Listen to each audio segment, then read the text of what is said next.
মানবজাতি গঠনে শিক্ষা ও সহায়ক শিক্ষার ভূমিকা, পর্ব 160। সমন্বয়হীন শিক্ষার কুফল কি? বিভিন্ন বিষয়ে আলেমদের মতবিরোধ কি সমন্বয়হীন শিক্ষার কারিকুলাম এর কুফল নয়? প্রিয় মানব জাতি, সালামুন আলাইকুম ওয়া রাহমাতুল্লাহ। জন্মগতভাবে আমাদের সকলের পরিচয় আমরা মানব জাতি। মাতৃগর্ভে ভ্রূণ সৃষ্টি হওয়ার আগে এবং ভ্রূণ সৃষ্টি হওয়ার থেকে জন্মের আগে মাতৃগর্ভে থাকাকালীন সময়েও আমাদের মধ্যে তেমন কোনো বৈষম্য ছিল না। তাতে পৃথিবীর যে স্থানেই যে জন্ম নেক না কেন, আশা করি এ কথায় তেমন কোনো দ্বিমত থাকার কথা নয়। তাহলে আমাদের মধ্যে বৈষম্য শুরু হয় জন্মের পর থেকে। শিক্ষা, অন্ন, বস্ত্র, বাসস্থান, এই চারটি নিয়ামকের বৈষম্যের কারণে, যার মধ্যে শিক্ষাটাই মূলত মানসিক বৈষম্য সৃষ্টি করে এবং বাকি তিনটি বাহ্যিক বৈষম্যের মাধ্যমে কিছুটা মানসিক বৈষম্যের উপরে প্রভাব বিস্তার করে মাত্র। সুতরাং সকলে একই ধরনের মানবজাতি হিসাবে বিকাশ লাভ করার জন্য প্রথমত আমাদের উচিত শিক্ষার বৈষম্য দূর করা। এখানে একটি বিষয় লক্ষণীয় যে আমাদের দেশ একটি জনবহুল ও আয়তনের তুলনায় সংখ্যাগরিষ্ঠ দেশ। তাই আমরা যদি অধিক সংখ্যক জনগণকে সমন্বিত শিক্ষা ব্যবস্থার মাধ্যমে কার্যক্ষম জনশক্তিতে রূপান্তরিত করতে পারি, তাহলেই এক, অধিকাংশ মানুষ স্বাচ্ছন্দ্যে জীবনযাপন করতে পারবে। দুই, আল্লাহর প্রেরিত জীবন বিধান মোতাবেক ইসলামিক জীবন ব্যবস্থা কায়েম করতে সক্ষম হবে। তিন, অধিকাংশ মানুষ একই রকম শিক্ষা ও সহমতের মাধ্যমে বৈষম্যহীন মন মানসিকতার অধিকারী হবে। সেই সাথে একজনের প্রতি অন্যজনের সহমর্মিতা বেড়ে যাবে। মানুষ মানুষের জন্য, এই চিরন্তন সত্যটি বিলুপ্ত হওয়া প্রায় অবস্থা থেকে সত্যিকার অর্থে মানুষ মানুষের জন্য উপকারের নিমিত্তে কাজ করবে। পাঁচ, এক আল্লাহ, এক বিধান, এক জাতি, এক দেশ, এভাবেই গড়ে উঠবে বাংলাদেশ। ছয়, অন্যায় ও ন্যায় পার্থক্য করার মতো ক্ষমতা আল্লাহ প্রতিটি মানুষের মধ্যে ইলহাম করেছেন। সূরা আশ-শামস আয়াত 9। ফাআলহামাহা ফুজুরাহা ওয়া তাকওয়াহা। অতঃপর যে আকলকে কোরআন ও সমন্বিত শিক্ষা ও জ্ঞানের মাধ্যমে উৎকর্ষিত করবে বা করতে সক্ষম হবে, তিনি সফলকাম হবেন। আর যিনি অন্যায় ও ন্যায় পার্থক্য করার ইলহাম করার শক্তি থাকা সত্ত্বেও কোরআন ও কোরআনের সাথে সম্পর্কিত সমন্বিত জ্ঞান বিবর্জিত হবেন, তার আকল অবদমিত হয়ে বিপদগামী হবেন, এটাই স্বাভাবিক। সাত, কোরআনের মৌলিক শিক্ষা সহ সমন্বিত শিক্ষা ব্যবস্থা চালু হলে কোনো মানুষ অন্য মানুষের কাছে মুখাপেক্ষী হবে না বা মুখাপেক্ষী হয়ে হাত পাতার মতো অবস্থা তৈরি হবে না। বিশেষ করে হিফজ মাদ্রাসা, কওমি ও দেওবান মাদ্রাসাগুলোর মধ্যে আমাদের কোরআনের মৌলিক শিক্ষাসহ বিজ্ঞান, অর্থনীতি, পৌরনীতি, অন্যান্য বিষয় অন্তর্ভুক্ত করতে হবে। আর তাহলে তারাও কারো কাছে হাত পাতার মতো অবস্থা তৈরি হবে না, তারা কর্মক্ষম হবে। অপরদিকে বাংলা মিডিয়াম, ইংলিশ মিডিয়াম সহ সকল জেনারেল শিক্ষার নিমিত্তিক গড়ে ওঠা শিক্ষা প্রতিষ্ঠানগুলোতেও কোরআনের মৌলিক শিক্ষা অন্তর্ভুক্ত করতে হবে। আট, এ সকল সমন্বিত শিক্ষা ব্যবস্থা প্রথম শ্রেণী থেকে দশম শ্রেণী পর্যন্ত কার্যকর করা ভালো বা করা হলে দেশের অধিকাংশ মানুষ প্রায় একই সমন্বিত শিক্ষা ব্যবস্থার মাধ্যমে বৈষম্যহীন মন মানসিকতা তৈরি হবে এবং অধিকাংশ নর ও নারী কর্মক্ষম হবে, উৎকর্ষিত আকল সমৃদ্ধ হবে এবং জনশক্তিতে রূপান্তরিত হবে। নয়, ফলে এটি হতে পারে একটি আধুনিক শিক্ষার রোল মডেল যা অধিকাংশ দেশ আমাদেরকে অনুসরণ করবে।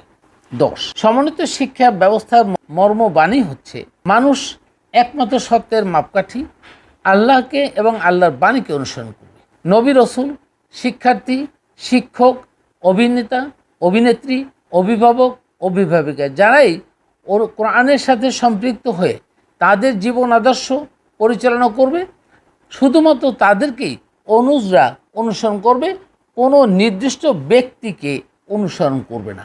11, বলা বাহুল্য মরহুম মাওলানা সৈয়দ আবুল আলা মওদুদী সাহেবের বেশ কিছু লিখনী আমাদের তথাকথিত আলেমদের মনে দাগা কেটেছে অথবা তারা মেনে নিতে পারেননি, সত্য বলে গ্রহণ করেননি, অথচ তাদের খণ্ডিত যুক্তিগুলো আলেমদের রায়, আকাবিদের উপরে এবং কিছু হাদিসের উপর ভিত্তি করে, অর্থাৎ তাদের সত্যের মাপকাঠি হিসাবে কোরআন অনুসরণ না করে আলেমদের অভিমত, আকাবিদের অভিমত এবং হাদিসের ভিত্তিতে গ্রহণযোগ্য মনে করছেন।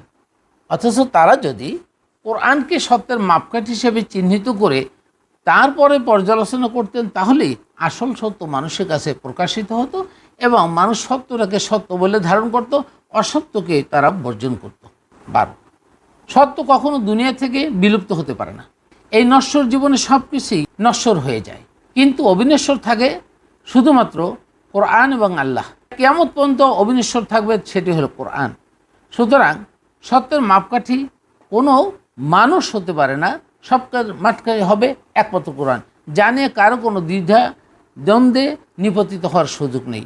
ইন্নাল ইনসান লাফি খুসর, নিশ্চয়ই মানুষ ভুলের মধ্যে, সেখানে এই মানুষের মধ্যে সকল মানুষকে বোঝানো হয়েছে, কোনো ব্যক্তি বিশেষকে নয়। 13, এ ধরনের সমন্বিত শিক্ষা ব্যবস্থা চালু হলে অধিকাংশ মানুষ কোরআন ভিত্তিক সমন্বিত শিক্ষায় শিক্ষিত হবে এবং সেই শিক্ষার আলোকে উৎকর্ষিত আকলের মাধ্যমে জীবনের অধিকাংশ ক্ষেত্রে সংস্কার সাধন করতে সক্ষম হবে। আর তখনই হবে আদর্শ জীবন ব্যবস্থা তথা ইসলামিক জীবন ব্যবস্থা তথা কোরআনের জ্ঞানের আলোকে জীবন ব্যবস্থা। 14, এই সমন্বিত শিক্ষা ব্যবস্থার মাধ্যমে দেশের শতভাগ মানুষ সম্পৃক্ত করা সম্ভব হলে দান, ভিক্ষাবৃত্তি, সুদ, ঘুষ, হত্যা, রাহাজানি সহ সকল ধরনের অন্যায় বিলুপ্ত হতে থাকবে এবং ন্যায় বিচার সাধিত হলে আস্তে আস্তে তা জিরোর কোঠায় চলে আসবে ইনশাআল্লাহ। 15, কোরআন, সুন্নাহ ও হাদিসকে অপব্যবহার করে বৃথা দোয়া, প্রার্থনা ও ইবাদতে মশগুল থাকবে না, বরং মানুষ সত্যিকার অর্থে কোরআনের জ্ঞান দ্বারা হেদায়েতপ্রাপ্ত হবে এবং মুমিন হতে সক্ষম হবে এবং কোরআনের আমল অনুযায়ী মুসলিম হবে, আর সেটাই হবে সম্মিলিত মানুষের স্থায়ী পথের সন্ধান। এতৎ সংক্রান্ত আলোচনার মাধ্যমে নিশ্চয়ই অধিকাংশ মানুষ আমার সাথে একমত হবেন যে এই ধরনের সমন্বয়হীন বিক্ষিপ্ত শিক্ষা ব্যবস্থার জন্যই আমাদের সমাজ দ্বিধা বিভক্ত, মানুষে মানুষে বিভেদ, আমাদের সাথে বা আলেমদের সাথে আলেমদের বিরোধ, সর্বোপরি বিভিন্ন দলভুক্ত হয়ে তারা তাদের দলনেতাদের অনুসরণ করে, কোরআন অনুসরণ করে না, আল্লাহ ও কোরআনের বাণী অনুসরণ করে না। মূলত আমাদের সমাজে কুফল হিসেবে এটাই চিহ্নিত হয়েছে। আমার সাথে যারা সোশ্যাল মিডিয়ায় যুক্ত আছেন তাদের প্রত্যেকের প্রতি বিনীত অনুরোধ, আজকের উপস্থাপিত বিষয়টি গভীর মনোযোগ সহকারে দেখুন এবং পড়ুন।